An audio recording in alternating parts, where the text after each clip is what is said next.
আমরা শান্তি হরি পুজো ছাড়া কোনো পুজো করি না। দুর্গা পুজোটা উৎসব, দুর্গা উৎসব বলি আমরা। নতুন কোনো পুজো পার্বণ আমরা করি না। গুরুচাঁদ ঠাকুর যে উৎসবগুলো করে গিয়েছে ঠিক সেই উৎসবগুলো আমরা করি। এমন কোনো নবসূত্র ছিল না তার বাড়ি একটা পুজো করা। মহামায়া নিজেই বলছে আমি অধিকার চাই, আমি পুজো চাই না ঠাকুর বাড়ি। আপনারা হরিগুরুচাঁদ চরিত্র শুধু পড়বেন বিচরণ পাগলের।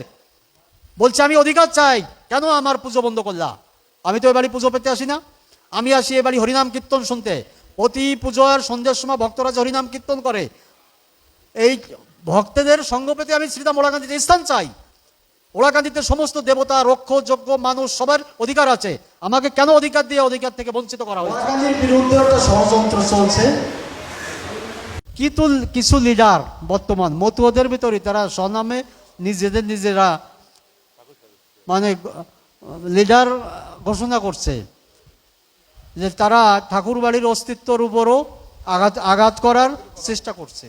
ঠাকুর বাড়ির ঐতিহ্য, এমনকি হরি মন্দিরের বিষয়ে সমালোচনা করছে। হরি মন্দির কোন মূর্তি থাকবে না থাকবে, হরি মন্দির কিভাবে পূজিত হবে, এ বিষয়েও তারা সমালোচনা করছে।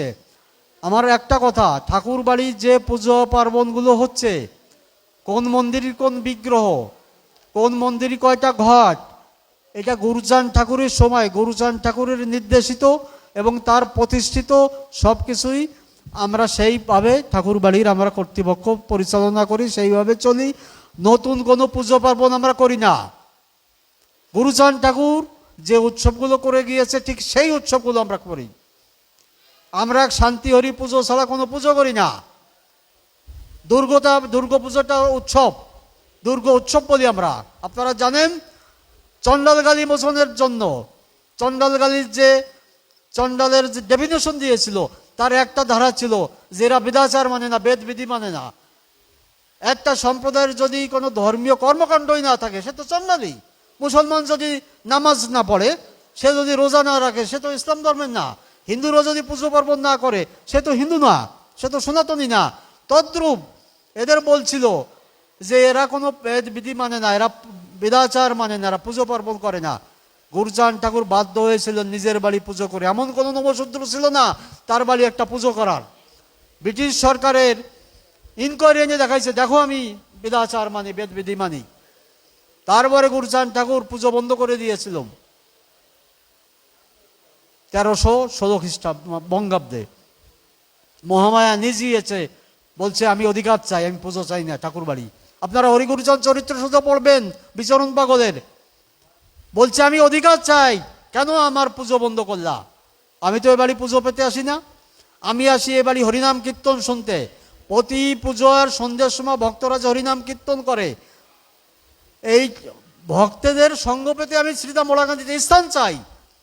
ওলাকান্দিতে সমস্ত দেবতা, রক্ষ, যজ্ঞ, মানুষ সবার অধিকার আছে। আমাকে কেন অধিকার দিয়ে অধিকার থেকে বঞ্চিত করা হয়েছে? তখন থেকে গুরুচাঁদ ঠাকুর আবার শারদীয় উৎসব আরম্ভ করলেন।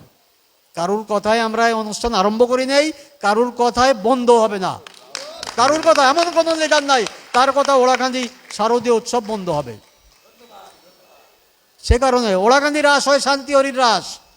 ওলাকান্দির রথ হয় জগন্নাথ বাসুদেব আর শান্তি হরির রথ। আপনি পড়ে দেখবেন। ওলাকান্দির উৎসব সম্পর্কে কে যেন বাজে মন্তব্য না করে, আমার কথা তাই। এটা গুরুচাঁদের করা যে অনুষ্ঠানগুলো, আমরা সেই অনুষ্ঠানগুলো করি। ঠাকুর নিজে মন গড়া কিছুই করে না।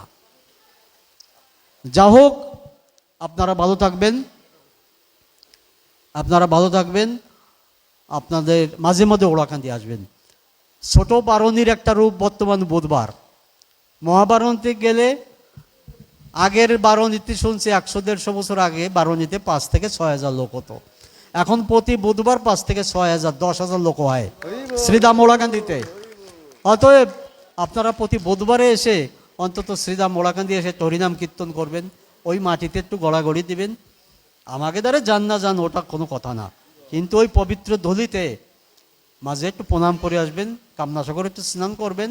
যার যার মনোবাসনা, মতই হন অমতই হোক, কোনো কথা নেই। যার যে মনোবাসনা যাবেন সেটা পূর্ণ হবে। জয় হরি বল, ভালো থাকবেন।